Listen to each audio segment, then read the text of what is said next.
Hello everyone, मैं हूं नेहा, आपकी इंग्लिश लैंग्वेज एक्सपर्ट स्को क्लेवर से। आज के इस पॉडकास्ट में हम द हिंदू न्यूज़पेपर के मई 12, 2026 के दोनों एडिटोरियल्स को अच्छे से समझेंगे। दोस्तों, ये पॉडकास्ट एक बहुत ही शॉर्ट ब्रेकडाउन है। डेली एडिटोरियल्स का एक बहुत ही डिटेल्ड ब्रेकडाउन हमारी एडिटोरियल एनालिसिस वेबसाइट पर अवेलेबल है। वेबसाइट में हर एक एडिटोरियल को सेंटेंस स्ट्रक्चर के आधार पर फ्रेज बाय फ्रेज तोड़ा गया है और हर फ्रेज के लिए उसकी वोकैबुलरीज, हिंदी ट्रांसलेशन और सिंप्लीफाइड इंग्लिश दी गई है।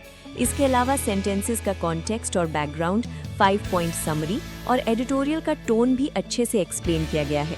इतना ही नहीं, वेबसाइट पर हर एडिटोरियल के लिए exam standard reading comprehension questions भी मौजूद हैं। वेबसाइट का लिंक डिस्क्रिप्शन में है। स्को क्लेवर आपको daily premium editorial vocabulary PDFs भी प्रोवाइड करता है, जिसमें इंपॉर्टेंट वोकैबुलरीज की एक्सप्लेनेशंस होती हैं। ये पीडीएफ्स स्को क्लेवर के टेलीग्राम चैनल पर बिल्कुल फ्री में अवेलेबल है। चैनल ज्वाइन करने का लिंक भी डिस्क्रिप्शन में दिया गया है। मेरी आप सभी बिगिनर्स से एक छोटी सी रिक्वेस्ट है, अगर आपको किसी सेंटेंस की एक्सप्लेनेशन समझ ना आए तो वीडियो को बीच में पॉज करें और उसे अच्छे से एनालाइज करें। मीनिंग समझने के बाद उस सेंटेंस को 2 बार थोड़ा जोर से पढ़ें।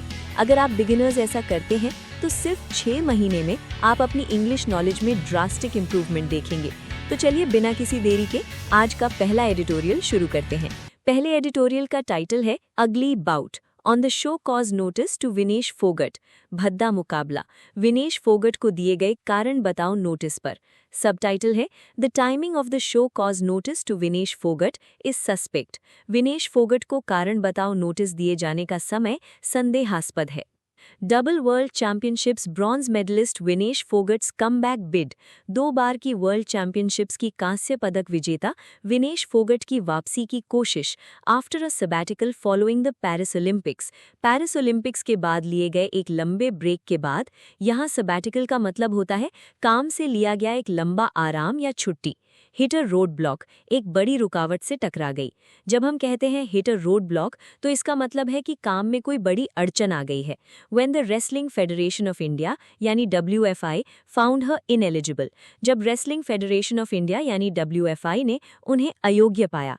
As per a United World Wrestling Rule, United World Wrestling यानी WWL के एक नियम के अनुसार, which requires retired athletes, जो ये मांग करता है कि संन्यास ले चुके एथलीट्स विश्व संस्था को सूचित करें 6 months prior to their intended return to competition, प्रतियोगिता में लौटने के अपने इरादे से 6 महीने पहले। With an eye on the 2028 Los Angeles Olympics, 2028 के लॉस एंजेलिस ओलंपिक्स पर नजर रखते हुए Phogat was aiming for a brave comeback. Phogat एक साहसिक वापसी का लक्ष्य बना रही थीं। इन दी ओपन रैंकिंग टूर्नामेंट में एट द नंदिनी नगर महाविद्यालय। यहाँ एक कॉन्टेक्स्ट दिया गया है कि फोगट कौन है। A prominent face in the 2023 wrestlers protest, जो 2023 के पहलवानों के विरोध प्रदर्शन का एक प्रमुख चेहरा थी। प्रोमिनेंट मतलब बहुत ही महत्वपूर्ण या जाना माना। And one of the 6 women, और उन 6 महिलाओं में से एक थी who brought allegations of sexual harassment, जिन्होंने यौन उत्पीड़न के आरोप लगाए थे। एलिगेशंस मतलब आरोप। And started a legal battle, और एक कानूनी लड़ाई शुरू की थी against former WFI president Brijbhushan Sharan Singh के खिलाफ। बृजभूषण, जो गोंडा के एक बाहुबली और पूर्व BJP सांसद भी हैं, इस महाविद्यालय के मालिक हैं। द नेशनल फेडरेशन, राष्ट्रीय महासंघ, विच इज हेडेड बाय बृजभूषण's क्लोज एड संजय सिंह, जिसके प्रमुख बृजभूषण के करीबी सहयोगी संजय सिंह हैं। एड का मतलब होता है असिस्टेंट या मददगार। Also issued a show cause notice to Phogat, ने फोगट को एक कारण बताओ नोटिस भी जारी किया। शो कॉज नोटिस एक ऑफिशियल लेटर होता है जिसमें पूछा जाता है कि आपके खिलाफ एक्शन क्यों न लिया जाए। ऑन 3 सेपरेट प्रोमिनेंट ग्राउंड्स, 3 अलग अलग और प्रमुख आधारों पर। फर्स्टली, पहला, that she did not adhere to the 50 kg weight limit, कि उन्होंने 50 किलो वजन सीमा का पालन नहीं किया। अडियर का मतलब होता है किसी नियम का सख्ती से पालन करना। And was disqualified after reaching the final at the Paris Olympics, और पेरिस ओलंपिक्स में फाइनल तक पहुंचने के बाद उन्हें अयोग्य घोषित कर दिया गया। It resulted in her disqualification, इसके परिणाम स्वरूप उन्हें अयोग्य ठहराया गया। A loss of medal and negative publicity, पदक का नुकसान हुआ और नकारात्मक प्रचार हुआ। सेकंड, दूसरा, as an athlete in the registered testing pool. Registered testing pool में एक एथलीट के रूप में who is required to give a time slot every day, जिन्हें हर दिन एक समय देना आवश्यक होता है, and be available for dope tests, और डोप टेस्ट के लिए उपलब्ध रहना होता है। She had multiple whereabouts failures. उन्होंने कई बार अपनी लोकेशन की जानकारी देने में चूक की। वेयरअबाउट्स का मतलब होता है आप किस जगह पर हैं इसकी जानकारी, इंक्लूडिंग ऑन December 18, जिसमें 18 दिसंबर की चूक भी शामिल है। शॉर्टली आफ्टर अनाउंसिंग हर कमबैक, अपनी वापसी की घोषणा के कुछ ही समय बाद। तीसरा, विनेश फोगट वायलेटेड अ UWW रूल। विनेश फोगट ने UWW के एक नियम का उल्लंघन किया। वायलेटेड मतलब नियम तोड़ना। By competing in 2 weight categories, 2 वजन श्रेणियों में प्रतिस्पर्धा करके 50 kg और 53 kg at a selection trial in March 2024, मार्च 2024 में एक चयन ट्रायल में for an Olympic qualifying event, एक ओलंपिक क्वालिफाइंग इवेंट के लिए। But the timing of the show cause notice and the charges, लेकिन कारण बताओ नोटिस का समय और आरोप विच फोगट हैज रबिश्ड, जिन्हें फोगट ने बकवास बताकर खारिज कर दिया है। रबिश्ड मतलब सिरे से नकार देना। Raises doubts about the intentions behind it, इसके पीछे के इरादों पर संदेह पैदा करता है। As for the Paris fiasco, जहां तक उस पेरिस की बड़ी विफलता का सवाल है, फियास्को का मतलब होता है कोई ऐसा काम जो पूरी तरह से फ्लॉप या असफल हो जाए। इट हैपेंड 2 years ago, ये 2 साल पहले हुआ था। Under world anti doping agency rules, world anti doping agency के नियमों के तहत 3 मिस्ड टेस्ट्स एंड और फाइलिंग फेलियर्स, 3 छूटे हुए टेस्ट और फाइलिंग में विफलताएं with in a 12-month period, 12 महीने की अवधि के भीतर, constitute an anti doping rule violation, anti doping नियम का उल्लंघन मानी जाती हैं। It is however not applicable in Phogat's case, हालांकि ये फोगट के मामले में लागू नहीं होता है। मोर ओवर, इसके अलावा the UWW and national anti doping agency, UWW और national anti doping agency are the authorities concerned to deal with doping issues, doping के मुद्दों से निपटने के लिए संबंधित अधिकारी हैं। द ट्रायल्स, वो ट्रायल्स जिसमें फोगट ने 2 वजन श्रेणियों में भाग लिया था, वह held by an ad hoc body, एक अस्थायी समिति द्वारा आयोजित किए गए थे। एडहॉक बॉडी का मतलब होता है किसी खास काम के लिए थोड़े समय के लिए बनाई गई committee. As the WFI was not recognized by the government at the time, क्योंकि उस समय सरकार द्वारा WFI को मान्यता प्राप्त नहीं थी। एज अ पेरेंट बॉडी, मुख्य संस्था के रूप में, WFI should have shown maturity in handling Fogut's comeback। WFI को फोगट की वापसी को संभालने में परिपक्वता दिखानी चाहिए थी। इंस्टेड, इसके बजाय, it clubbed together different matters, इसने अलग अलग मामलों को एक साथ जोड़ दिया। क्लब्ड टुगेदर मतलब चीजों को एक साथ मिला देना। स्पैनिंग 2 years, जो 2 साल की अवधि में फैले हुए थे। स्पैनिंग मतलब फैला होना। टू थ्वाट द 31-year-old's रिटर्न, ताकि 31 वर्षीय इस खिलाड़ी की वापसी को रोका जा सके। थ्वाट का मतलब होता है किसी के प्लान को फेल कर देना या विफल कर देना। Phogat who is a Congress legislator from Haryana, Phogat जो हरियाणा से कांग्रेस की विधायक हैं, लेजिस्लेटर मतलब विधायक या कानून बनाने वाला, has shown her strong temperament, उन्होंने अपना मजबूत स्वभाव दिखाया है। टेम्परामेंट मतलब किसी इंसान का नेचर या स्वभाव। And is working with her legal team, और वो अपनी कानूनी टीम के साथ काम कर रही हैं। To respond to the show cause notice within 14 days, ताकि 14 दिनों के भीतर कारण बताओ नोटिस का जवाब दिया जा सके। मीनवाइल, इस बीच, the UWW should step in, UWW को हस्तक्षेप करना चाहिए। स्टेप इन मतलब बीच में आना या दखल देना। To stop the ugly bout, इस भद्दे मुकाबले को रोकने के लिए, between a decorated wrestler and the WFI, एक सम्मानित पहलवान और WFI के बीच। डेकोरेटेड का यहाँ मतलब है ऐसा खिलाड़ी जिसने बहुत सारे मेडल जीते हों। India can do without further embarrassment on this score, Bharat इस मामले में और अधिक शर्मिंदगी सहे बिना भी काम चला सकता है। मतलब भारत को और बेइज्जती की जरूरत नहीं है। तो दोस्तों, अगर हम इस पहले एडिटोरियल के टोन की बात करें तो ये पूरी तरह से क्रिटिकल है।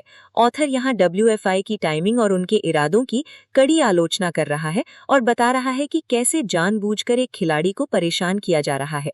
दूसरे एडिटोरियल पर जाने से पहले आप सभी के लिए एक बहुत ही इंपॉर्टेंट और एनर्जेटिक इन्फॉर्मेशन है।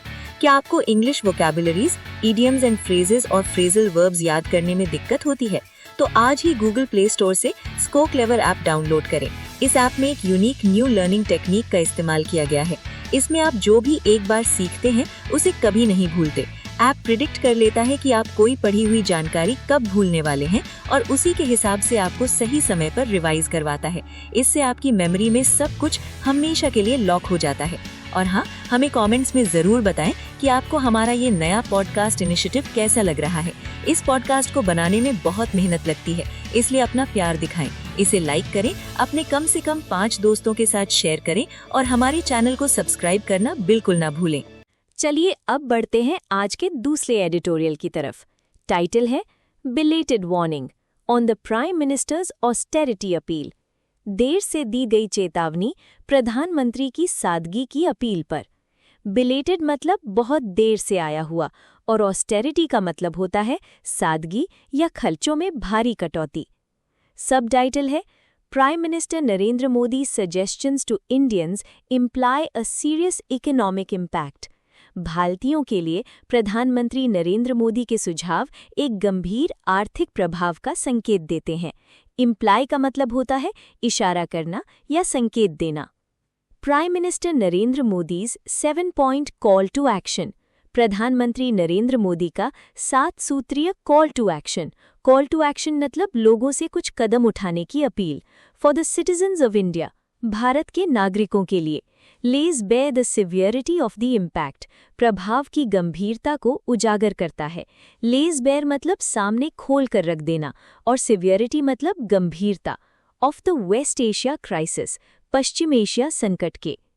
Further, apart from its implications, इसके अलावा इसके परिणामों से हटकर, mister Modi's message is problematic for 2 other key reasons।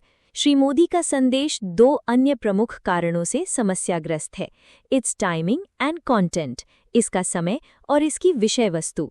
अ की part of his message was, उनके संदेश का एक प्रमुख हिस्सा ये था, to urge people to work from home, लोगों से घर से काम करने का आग्रह करना, and reduce their fuel usage, और अपने ईंधन के उपयोग को कम करना। A more effective approach might have been to lead by example। एक अधिक प्रभावी तरीका ये हो सकता था कि वे खुद उदाहरण पेश करते। लीड बाय एग्जाम्पल मतलब खुद वो काम करके दिखाना जो आप दूसरों से करने को कह रहे हैं। Yet, Mr. Modi's message comes days after। Shri Modi का संदेश उन दिनों के बाद आया है जब he and his cabinet colleagues flew all over the country and organized road shows to campaign for the recent elections। और हाल के चुनावों के प्रचार के लिए रोड शो आयोजित किए। Neither did any of his pre-election speeches mention these issues। और ना ही उनके चुनाव से पहले के किसी भी भाषण में इन मुद्दों का जिक्र था। His message also comes on the back of daily reassurances। उनका संदेश दैनिक आश्वासनों के तुरंत बाद भी आता है। Reassurances मतलब लोगों को तसल्ली या भरोसा देना। By his government's officials, उनकी सरकार के अधिकारियों द्वारा। That there was nothing to worry, कि चिंता की कोई बात नहीं थी। Clearly, there is, स्पष्ट रूप से चिंता की बात है। The Prime Minister's message also follows। प्रधानमंत्री का संदेश उस समय भी आया है जब various ministers attempts to heap praise on him। विभिन्न मंत्रियों ने उनकी जमकर तारीफ करने की कोशिश की है। Heap praise मतलब तारीफों के पुल बांधना। For not raising petrol and diesel prices, petrol और डीजल की कीमतें नहीं बढ़ाने के लिए। A decision not to further burden the common man is welcome। आम आदमी पर और बोझ न डालने के फैसले का स्वागत है। लेकिन इसका दूसरा पहलू ये है, फ्लिप साइड मतलब सिक्के का दूसरा पहलू या नकारात्मक side, that it fails to impress upon them the need to curtail consumption, कि ये उन्हें खपत कम करने की आवश्यकता को समझाने में विफल रहता है। curtail का मतलब होता है किसी चीज को कम करना या कटौती करना। The government took that strategic call before the elections। सरकार ने चुनाव से पहले ये रणनीतिक फैसला लिया था and is now trying to dilute it। और अब वो इसे कमज़ोर करने की कोशिश कर रही है। Dilute का मतलब होता है किसी चीज़ के असर को हल्का कर देना। Perhaps a hike in fuel prices will follow soon। शायद जल्द ही ईंधन की कीमतों में वृद्धि होगी। The Prime Minister's speech also coincided with a similar call to action। प्रधानमंत्री का भाषण उसी समय हुआ जब एक ऐसी ही अपील की गई। कोइंसाइडेड मतलब 2 घटनाओं का एक ही समय पर होना। For Indian corporates by the confederation of Indian industry, भारतीय उद्योग परिसंघ द्वारा भारतीय कॉर्पोरेट्स के लिए। This kind of coordinated messaging points to a dire situation.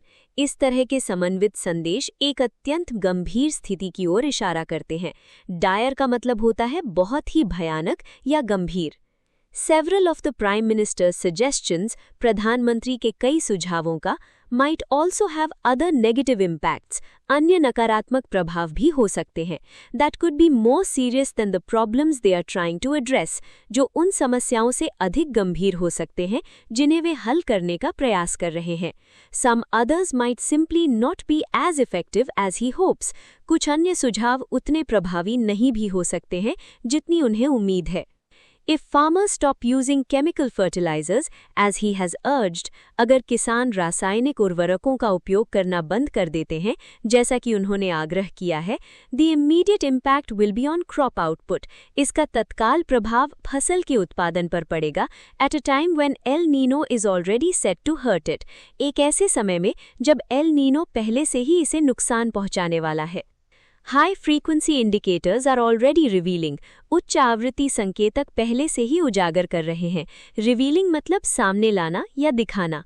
The economic damage of the West Asia crisis, पश्चिम एशिया संकट के आर्थिक नुकसान को। This will only exacerbate the situation, ये स्थिति को केवल और खराब ही करेगा। एग्जैसिबेट का मतलब होता है किसी बुरी स्थिति को और ज्यादा बिगाड़ देना। The suggestion to stop foreign travel will conserve foreign exchange. विदेशी यात्रा रोकने के सुझाव से विदेशी मुद्रा बचेगी। कंजर्व मतलब बचाना या सुरक्षित रखना। But RBI data up to February 2026 shows, लेकिन फरवरी 2026 तक के भारतीय रिजर्व बैंक के आंकड़े बताते हैं that Indians foreign travel spending in 2025-26 was already down by 3%, कि 2025-26 में भारतीयों का विदेश यात्रा खर्च पहले से ही 3% कम था। March, the first month after the Iran war broke out, March, Iran युद्ध छिड़ने का पहला महीना, is likely to have seen an even sharper decline. इसमें और भी तेज गिरावट देखने की संभावना है। The real pressure on the rupee and India's foreign exchange is, रुपए और भारत के विदेशी मुद्रा भंडार पर असली दबाव इसलिए है because foreign institutional investors are pulling out, क्योंकि विदेशी संस्थागत निवेशक अपना पैसा बाहर निकाल रहे हैं। Foreign institutional investors वो विदेशी कंपनियां या फंड्स होते हैं जो दूसरे देश के शेयर बाजार में पैसा लगाते हैं। While the RBI is using valuable dollars, जबकि RBI मूल्यवान डॉलर का उपयोग कर रहा है to shore up the falling currency, गिरती हुई मुद्रा को सहारा देने के लिए। shore up का मतलब होता है किसी गिरती हुई चीज को सपोर्ट देकर बचाना। Urging Indians to buy local is another way of asking them to consume less. भारतीयों से स्थानीय सामान खरीदने का आग्रह करना उनसे कम खपत करने का एक दूसरा तरीका है। Since purely domestic supply is not nearly enough to cater to the demand, क्योंकि केवल घरेलू आपूर्ति मांग को पूरा करने के लिए लगभग पर्याप्त नहीं है। Cater to मतलब किसी की जरूरत को पूरा करना। Asking them to buy less gold is also likely to be futile. उन्हें कम सोना खरीदना भी व्यर्थ होने की संभावना है। Futile मतलब जिसका कोई फायदा ना हो, एकदम बेकार। All this means that the economy is in for a hard time over the next few months. इन सब का मतलब ये है कि अगले कुछ महीनों में अर्थव्यवस्था एक कठिन समय का सामना करने वाली है। A warning the Prime Minister should have delivered much earlier. एक ऐसी चेतावनी जो प्रधानमंत्री को बहुत पहले दे देनी चाहिए थी। Elections और no elections, चाहे चुनाव हो या ना हो। दोस्तों, अगर हम इस दूसरे एडिटोरियल के टोन की बात करें तो ये भी स्पष्ट रूप से क्रिटिकल और पेसिमिस्टिक है। ऑथर ने प्रधानमंत्री की लेट चेतावनी और उनके चुनाव प्रचार के समय की गई बातों को बहुत कड़े शब्दों में क्रिटिसाइज किया है और भविष्य की इकोनॉमी को लेकर एक निराशावादी यानी पेसिमिस्टिक रवैया दिखाया है। तो ये था आज के दोनों एडिटोरियल्स का डिटेल्ड एनालिसिस। जाने से पहले आपके लिए एक और धमाकेदार खबर। क्या आप अपनी वोकैबुलरी की तैयारी को एक गेम की तरह मजेदार बनाना चाहते हैं? तो आ गया है टेलीग्राम पर daily editorial vocab league quiz. ये क्विज हर दिन शाम 7 बजे लाइव होता है और इसमें उसी दिन के एडिटोरियल की वोकैबुलरी पूछी जाती है। आप इसे IPL फॉर एडिटोरियल वोकैबुलरी समझ सकते हैं। यहाँ आपको मंथली लीग्स, स्कोर्स और शानदार रिवॉर्ड्स मिलते हैं। तो इंतजार किस बात का? अभी हमारे टेलीग्राम चैनल वोकैब लीग को ज्वाइन करें। ज्वाइन करने का लिंक डिस्क्रिप्शन में मौजूद है। मैं नेहा अब आपसे विदा लेती हूँ। कल फिर मिलेंगे नए एडिटोरियल्स के साथ। तब तक सीखते रहिए और आगे बढ़ते रहिए। Thank you.